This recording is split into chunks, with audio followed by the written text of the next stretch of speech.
Today we're going to be talking about circumference and area of circles. So circumference, the formula for circumference is 2 pi r, and that's also the same thing as pi times the diameter, since our diameter is twice the radius. Now let's look at this to figure out the area formula. Okay, and this is one of those explaining why. Take a circle here we have, and we cut it into a certain amount of different sectors or different pizza slices, and if you lay it out, it kind of looks like a parallelogram there.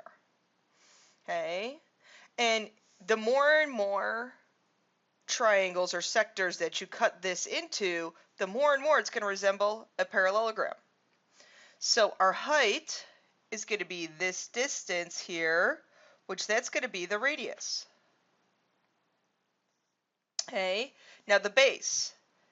Basically, the perimeter all the way around is 2 pi r. But you have one perimeter, one piece of the circumference there, one piece of the circumference there. So basically this gets cut in half. So our base would just be pi r. Therefore, our area formula, since it looks like a parallelogram, is pi r squared. Okay, so finding the circumference. Okay, all we have to do is take and do 2 pi r for our circle. So 2 times pi times our radius, which is 4.5. And so that is equal to 9 pi centimeters. And circumference, remember, is the perimeter around the circle. Okay, so our units are centimeters. Area is a radius squared times pi, which that is 20.25 pi, and our units are centimeters squared. Because remember, area is the amount of squares I can fit inside of our circle. Find the radius, diameter, and area of a circle where my circumference is 26. So 2 pi r is equal to 26 pi. Divide by 2 pi to figure out what our radius is. So our radius then ends up being 13. So our diameter then is 26. And our area is pi r squared, which is 169 pi. And I don't have units, so you don't have to worry about putting units squared or anything like that. I'm okay without you guys putting the units. Find the radius, diameter, and circumference of a circle now with the area of 18 pi. So pi r squared is going to equal 18 pi. We can divide by pi, and we get r squared is equal to 18. We take the square root of both sides, and in simplest radical form, because that's how I would want our answer, is 3 root 2. So therefore our diameter is twice that, which is 6 root 2, and our circumference is our diameter times pi. I got a little bit ahead of myself there. Times pi. Again, I don't have units, so we don't have to worry about putting units on there. Our next example. Ferris wheel has a diameter of 42 feet. How far will the rider travel during a 4-minute ride if the wheel rotates once every 20 seconds? Okay, so we go basically around our circle. We have 42 pi feet in one rotation. I need to figure out, since it goes around one rotation, is every 20 seconds. And notice how your units for rotation cancel.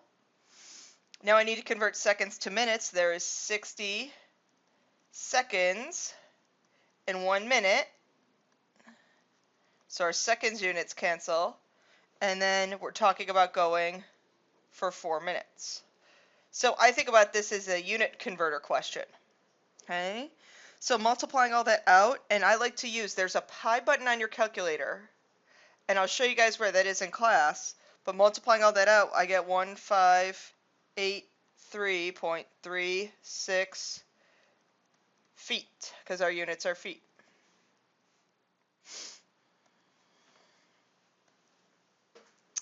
Okay, a regular octagon is inscribed in a circle of radius r. Find the area enclosed between the circle and the octagon in terms of r. So we have a certain radius of r. Okay, it's an octagon. So in order to find this, we need to take the area of our circle and subtract from it the area of the octagon.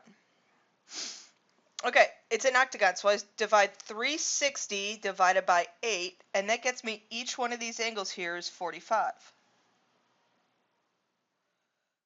Okay, because I need to figure out what the area of the octagon is, and I'm going to use the fact that this right here is a triangle. The area of our circle, and I really spelled area wrong there. The area of our circle is pi r squared. We're going to find the area of each one of these little triangles. There's 8 of them. Our area formula is 1/2 base times the height. So let's look at this r as our base. Our height is going to be this perpendicular. Notice what type of triangle we're going to have right here. This is going to be a 45, 45, 90 triangle. So therefore, what we have going on there is we know the base is r. So 1/2 base, which is r. I need to figure out what this height is. So let's look at that.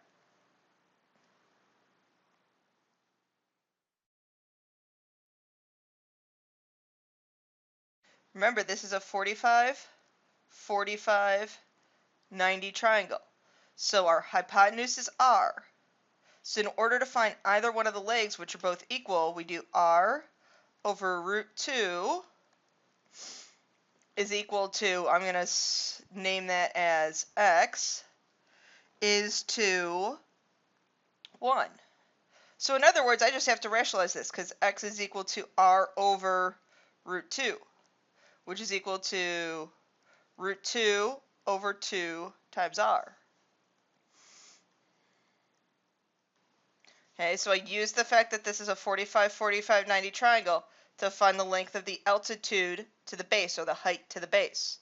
So now simplifying this, we have pi r squared minus 8 times 1/2 is 4, times by the root 2 over 2 gets me 2 root 2 r squared. I would want you guys to leave it like that. You could, if you wanted, factor out an r squared, but you don't have to. Okay, that's it for today. Please make sure your lesson summary is submitted on time.